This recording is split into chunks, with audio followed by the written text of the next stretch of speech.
पीट हेग्सेथ कैपिटॉल हिल में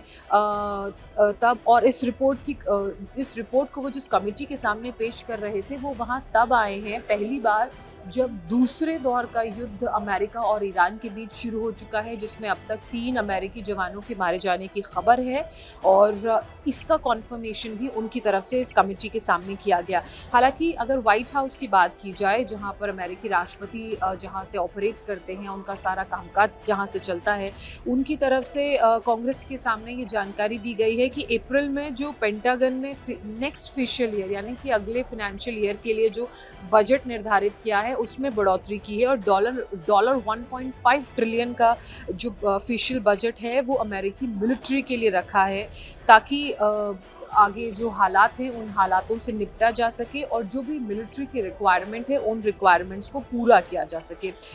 अब सवाल ये है कि जो हमले लगातार अमेरिका की तरफ से ईरान पर किए जा रहे हैं, स्ट्राइक का कॉन्जिक्यूटिव 11th डे है, उन हमलों के बीच मिडिल ईस्ट को भी कई तरह की चिंताएं हैं। लेकिन इन चिंताओं के बीच डिफेंस सेक्रेटरी ने ये जो बात कमेटी के सामने कही, उन्होंने ये कहा अपनी टेस्टिमनी में कि हम एक ऐसे दौर में जी रहे हैं, एक ऐसी दुनिया में जी रहे हैं जो बहुत ख़तरनाक है और ऐसे में हमारा ठोस, सख्त और जल्द कदम उठाना बहुत ज़रूरी है। उनके एग्जैक्ट वर्ड्स हैं कि we live in a dangerous world and it is required हमारे लिए टू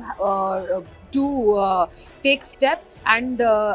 जो एक्शंस हमें लेने हैं वो बोल्ड और स्विफ्ट होने चाहिए। मतलब एक्शंस लेने में किसी तरह की कोई देरी नहीं होनी चाहिए और किसी तरह का कोई भय नहीं होना चाहिए। हालांकि इसको लेकर भी लगातार कमेटी के सामने विवाद होता रहा, लेकिन इस कमेटी की जो अध्यक्ष हैं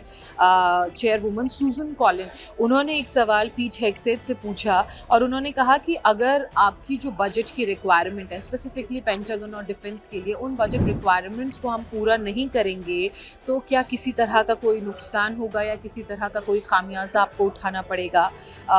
या क्या इम्पैक्ट उस पर पड़ेगा अगर रिक्वायरमेंट बजट की पूरी नहीं होती हैं। तो हेग्सेथ जो डिफेंस सेक्रेटरी हैं उनकी तरफ से जवाब दिया गया कि देखिए, जो मौजूदा दौर में ट्रेनिंग चल रही है और जो फ्यूचर में मिलिट्री ट्रेनिंग होगी उस पर असर पड़ेगा, और अगर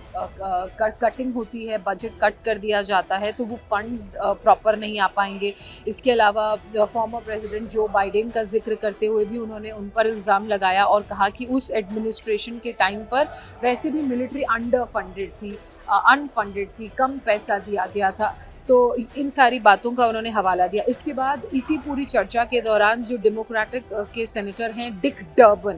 डर्बन की तरफ से ये कहा गया कि आप ये कह रहे हैं कि जो अभी युद्ध ईरान के साथ चल रहा है अमेरिका का, उसमें जो कॉस्ट है वो 37.5 बिलियन है, लेकिन